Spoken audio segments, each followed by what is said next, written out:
Assalamu alaikum dear students. I am Adil Wilson, lecturer of chemistry at the Hallmark School and College, Avelia. आज जो हमारा class 9th का second chapter है उसका आज छठा लेक्चर है और ये जो प्रीवियस लेक्चर हमने सुना था उसी से रिलेटेड टॉपिक है इलेक्ट्रॉनिक कॉन्फ़िगरेशन वाला। तो इसमें एक कंसेप्ट है यहाँ पे यूज़ होता है S&P सब शेल, ठीक है, और क्या कहते हैं उसे शेल ऑर्बिट, ठीक है, यानी शेल ऑर्बिट और सब शेल क्या होते हैं, ठीक है।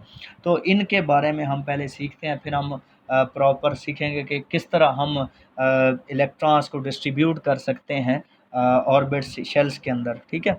तो पहले हम देखते हैं जी शेल क्या होता है, ठीक है। अब हमने पढ़ा था according to Niels Bohr atomic theory, ठीक है, जो बोर एटॉमिक थ्योरी उसके मुताबिक electrons are revolving around the nucleus in fix circular path. Electron जो होते हैं वो एक फिक्स सर्कुलर पाथ में क्या कर रहे हैं, रिवॉल्व कर रहे हैं अराउंड द न्यूक्लियस, यानी न्यूक्लियस के इर्द गिर्द इलेक्ट्रॉन्स एक फिक्स सर्कुलर पाथ में मूव कर रहे हैं। अब ये जो फिक्स सर्कुलर पाथ होता है जिसमें इलेक्ट्रॉन्स क्या कहते हैं रिवॉल्व कर रहे हैं न्यूक्लियस के इर्द गिर्द किसी भी एटम के अंदर, तो ये जो फिक्स सर्कुलर पाथ होता है इसको हम क्या कहते हैं, शेल कहते हैं, ऑर्बिट कहते हैं, या फिर एनर्जी लेवल कहते हैं, ठीक है। अब कहते हैं each shell has fix energy, हर एक जो शेल होता है उसकी फिक्स मखसूस क्या होती है, एनर्जी होती है। दीज ऑर्बिट्स आर, अब ये जो ऑर्बिट होते हैं इनको हम एनर्जी लेवल्स भी कहते हैं, शेल्स भी कहते हैं, ठीक है। Each shell is described by N value, हर एक जो शेल होता है उसको क्या कहते हैं, उसे एन वैल्यू उसके क्या कहते हैं एन वैल्यू से वो describe e shell is described by N value, n value से क्या होता है, डिस्क्राइब होता है। एन यानी एन क्या होता है, 1 2 3, पहला शेल, दूसरा शेल, तीसरा शेल है, ठीक है। तो as the value of n increase, कहता है जैसे ही एन की वैल्यू इंक्रीज होती है तो वो शेल भी क्या होता है, बढ़ जाता है, ठीक है। यानी अगर 1 हो तो इसका मतलब है पहला शेल है, अगर 2 है तो क्या दूसरा शेल है, 3 है तो तीसरा शेल है, अगर एन की वैल्यू 4 है तो चौथा शेल है, 5 है, एन की वैल्यू 5 है तो मतलब 5th शेल है यानी 5वां शेल है, अगर 6 है तो वो 6th शेल है यानी छठा शेल है। तो अब ये जो distance of electron from the nucleus increases and energy of electron also, कहता है कि जैसे जैसे जो फासला होता है, जैसे जैसे फासला न्यूक्लियस का और इलेक्ट्रॉन का बढ़ता है, एनर्जी भी क्या होती है, बढ़ती है इलेक्ट्रॉन की, ठीक है, वो भी ज़्यादा होती रहती है, ठीक है। और जितना कम फासला होगा न्यूक्लियस का और इलेक्ट्रॉन के दरमियान, ठीक है, उतने ही एनर्जी क्या होगी, इलेक्ट्रॉन की, शेल की क्या होगी, कम होगी एनर्जी, ठीक है। अब ये तो हमने डिफाइन किया या हमें पता लगा शेल क्या होता है। अभी हम देखते हैं कि सब शेल क्या होता है, सब ऑर्बिट क्या होता है। अब कहता है जो शेल होते हैं और एनर्जी लेवल होते हैं ये फर्दर डिवाइड होते हैं, ये फर्दर तकसीम होते हैं, किस में, सब शेल्स में या फिर सब एनर्जी लेवल में, ठीक है। N value of a shell is placed before the symbol for a subshell, कहता है कि n value of a shell, ठीक है, is placed before it's placed before this symbol for a subshell, ठीक है। कहता है कि जो एन वैल्यू होती है शेल की, ठीक है, वो जो क्या कहते हैं उसे हम पहले इससे लगाते हैं, ठीक है, placed before before before the symbol for a subshell, ठीक है। अब यहाँ पे हमारे पास कहता है, अब हमारे पास 4 सब शेल है, सब शेल हमारे पास कितने हैं, 4 हैं, SPDF, ठीक है। अगर कोई आपसे एग्जांपल पूछे सब शेल की क्या एग्जांपल है तो आप क्या सकते हैं उसे, SPDF।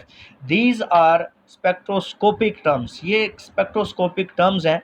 ये जो यानी SO जो होता है वो stand for sharp, P for principal, D for diffuse and F for fundamental, ठीक है। S हमारे पास क्या है, सब शेल है, ठीक है, ऑर्बिटल, ठीक है, फर्स्ट ऑर्बिटल है। इसी तरह अब S की जो होती है वो स्पेरिकल शेप होती है, ठीक है। P की जो होती है वो डंबल की तरह शेप होती है, ठीक है। उसके अलावा जो हमारे पास D होता है उसकी डबल डंबल शेप होती है। F की जो है वो और ज़्यादा कम्प्लेक्स शेप, ये हमारे पास S है, स्फीयर की तरह शेप है। ये हमारे पास क्या है जी, क्या कहते हैं उसे, पी की शेप है जो डंबल की तरह होती है, ठीक है। ये एक्स एक्सिस वाई एक्सिस में भी उसने क्या कहते हैं बयान किया हुआ है, ठीक है। तो इसकी 3 हमारे पास क्या है, इसके 3 ऑर्बिटल्स हैं, इसका सिर्फ एक ही ऑर्बिटल, इसके 3 ऑर्बिटल्स हैं, ठीक है। ऑर्बिटल हम उस चीज़ को कहते हैं कि जहाँ पे एक तो ऑर्बिट होता है, एक होता है ऑर्बिटल। ऑर्बिटल वो होता है जहाँ पे इलेक्ट्रॉन के पाए जाने के चांसेस क्या होते हैं, ज़्यादा होते हैं। The place where the probability of finding electron is maximum, ठीक है, उसे हम क्या कहते हैं, ऑर्बिटल कहते हैं। तो एक ऑर्बिटल है यहाँ पे, सिर्फ ये हमारे पास क्या है, 3 ऑर्बिटल है यहाँ पे कितने हमारे पास 5 ऑर्बिटल्स हैं, ठीक है। तो शेल क्या होता है, शेल होता है जी इलेक्ट्रॉन, शेल एक सर्कुलर पाथ है जिसमें इलेक्ट्रॉन क्या कर रहे हैं, रिवॉल्व कर रहे हैं न्यूक्लियस के इर्द गिर्द, उसे हम शेल कहते हैं, ऑर्बिट कहते हैं, एनर्जी लेवल कहते हैं। और शेल की एग्जांपल KLMN, ठीक है, जिसको हम स्मॉल n से शेल को रिप्रेजेंट करते हैं। वो 1, पहले को 1 कहते हैं, 2 कहते हैं, दूसरे को 3 4 5, इस तरह, पहले को K शेल, दूसरे को L शेल, M N, इसी तरह। और जो हमारे पास सब शेल होते हैं, सब शेल फर्दर डिवाइड होते हैं किस में, सब शेल्स में। अब सब शेल जो होते हैं, ठीक है, इनमें हमारे पास क्या होता है, इनकी एग्जांपल SPDF है, ठीक है। अब S for sharp, P for principal, D for diffuse and fundamental. S की शेप क्या होती है, सफ़ियर की तरह होती है। और जो P होता है डंबल की तरह शेप होती है। फिर क्या कहते हैं उसे, D डिफ्यूज़, यानी इसकी जो शेप होती है डबल डंबल होती है। फिर क्या कहते हैं उसे, जो F है उसकी शेप बहुत कम्प्लेक्स है। अब ऑर्बिटल जो होते हैं, S एक ऑर्बिटल है, इसके 3 ऑर्बिटल हैं, ठीक है। और जो क्या कहते हैं उसे 5, D में क्या है 5 ऑर्बिटल। इसी तरह अब इससे आगे हम देखते हैं कि जो एस जो होता है, एस जो सब शेल है, ठीक है, एस क्या है, सब शेल। एस में मैक्सिमम, एस में ज़्यादातर कितने इलेक्ट्रॉन आ सकते हैं, 2 इलेक्ट्रॉन्स आ सकते हैं, सिर्फ ज़्यादा से ज़्यादा कितने, 2 इलेक्ट्रॉन। इसी तरह पी में ज़्यादा से ज़्यादा 6 इलेक्ट्रॉन्स आ सकते हैं। डी में मैक्सिमम 10 इलेक्ट्रॉन्स आ सकते हैं। और एफ में मैक्सिमम कितने, 14 इलेक्ट्रॉन्स आ सकते हैं, ठीक है। तो यानी सब शेल में, ठीक है, यानी पहले तो हमने प्रीवियस टॉपिक में पढ़ा था कि शेल में कितने इलेक्ट्रॉन आते हैं मैक्सिमम, ठीक है। तो वहाँ पे हमने देखा था, ठीक है, कि के में कितने आते हैं, ठीक है।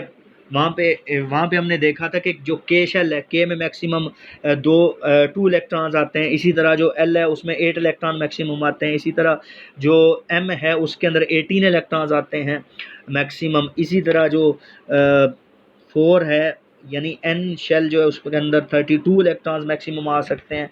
ऑक्सीजन ये जो क्या कहते हैं ओ है, ओ के अंदर मैक्सिमम कितने इलेक्ट्रॉन आते हैं जी, 50 इलेक्ट्रॉन्स आ सकते हैं। तो सब शेल जो है उसके अंदर एस जो होता है उसमें अंदर ज़्यादा 2 इलेक्ट्रॉन आ सकते हैं। पी में 6 आ सकते हैं, डी में 10 आ सकते हैं। इसी तरह एफ 14 में मैक्सिमम कितने ये जो एफ है इसमें मैक्सिमम 14 इलेक्ट्रॉन आ सकते हैं, ठीक है। अब ये कैसे होता है, ठीक है। अब देखें, फर्स्ट शेल है हमारे पास के शेल, ठीक है।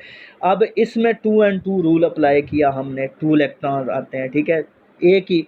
अब के में क्या है, एक सब शेल है, ठीक है, 2 इलेक्ट्रॉन 1s2, ठीक है, क्या आ जाएगा 1s2, यानी पहला शेल है, ठीक है, उसका जो एस हमारे पास है, एस सब शेल है, उसके अंदर 2 इलेक्ट्रॉन्स हैं। इसी तरह अगर हम दूसरा शेल देखें तो के इसका नाम है, ठीक है, 2 and 2 रूल के मुताबिक देखें तो 8 इलेक्ट्रॉन मैक्सिमम आते हैं। इसके अंदर 2 सब शेल हैं, एस एंड पी, ठीक है। तो एस के अंदर मैक्सिमम कितने इलेक्ट्रॉन आ जाएंगे, 2, ठीक है। और यानी दूसरा शेल है 2s2, ठीक है, यानी शेल सेकेंड, ठीक है, सेकंड शेल है, ठीक है, एस सब शेल है, उसके अंदर 2 इलेक्ट्रॉन है। इसी तरह जो हमारे पास 2p है, ठीक है, यानी 2 क्या है, ये सेकंड, इसके अंदर 2 सब शेल हैं, दूसरा शेल जो है, और पहले में एक ही सब शेल है एस है, लेकिन यहाँ पे क्या है 2 सब शेल हैं, और दोनों में एक में 2 इलेक्ट्रॉन, दूसरे में क्या है 6 इलेक्ट्रॉन, तो 8 इलेक्ट्रॉन टोटल आते हैं। इसी तरह जो हमारे पास थर्ड है, थर्ड के अंदर कितने 18 इलेक्ट्रॉन्स आएंगे। इसके अंदर 3 सब शेल हैं SPD, ठीक है। तो ये देख लें 3s2 3p6 3d10, ठीक है। तो मैक्सिमम कितने 18 इलेक्ट्रॉन्स इसके अंदर आ रहे हैं ज़्यादा से ज़्यादा। इसके अलावा ये जो हमारे पास नंबर 4 है, 4 शेल है, तो इस अब यहाँ पे कितने हमारे पास 2 4 2, ठीक है 32, ठीक है। टोटल कितने मैक्सिमम कितने इलेक्ट्रॉन आ सकते हैं, 32 आ सकते हैं। S P D F इसके अंदर 4 सब शेल है, ठीक है, 4s2 4p6 4d10 4f14, ठीक है। तो इस तरह क्या होता है कि इलेक्ट्रॉन एकोमोडेट होते हैं इनके अंदर, ठीक है। अब यहाँ पे जो होते हैं कि ये क्या कहते हैं इलेक्ट्रॉनिक कन्फिग्रेशन कुछ। अब एक उसने यहाँ पे एक पॉइंट लिखा है, the electrons are accommodated in the different energy level by using Aufbau principle. Aufbau principle को यूज़ करते हुए, ठीक है, एक असूल है, एक कानून है जिसके तहत हम क्या करते हैं, इलेक्ट्रॉन को फिल अप करते हैं, ठीक है, शेल्स में, सब शेल में। According to this principle electrons fill first the lowest energy subshell. कहता है वो पहले फिल होंगे जिनका subshell lowest energy subshell होगा, ठीक है, देन हायर, ठीक है। According to this principle electron will first, यानी पहले 1s, फिर 2s, फिर 2p, 3s, 3p, 4s and then 3d, ठीक है। तो then the energy of 4s is lower than, यानी जो एनर्जी होती, आप देखें 4s के बाद आपने 3D को फिल करना है। क्यों? क्योंकि जो एनर्जी होती है 4s की वो क्या है, कम है 3D से, ठीक है, क्योंकि 3D की एनर्जी क्या है, ज़्यादा है, ठीक है। तो इस तरह से हमने इलेक्ट्रॉन क्या करते हैं, फिल करने हैं।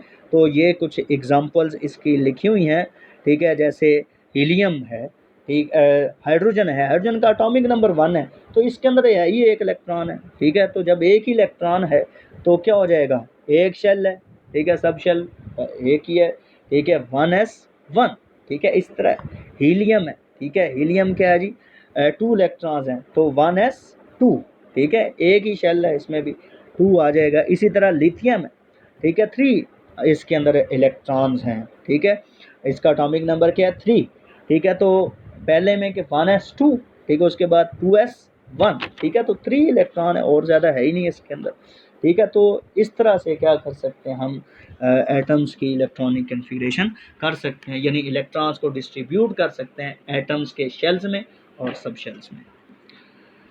तो दैट्स ऑल फॉर टुडे।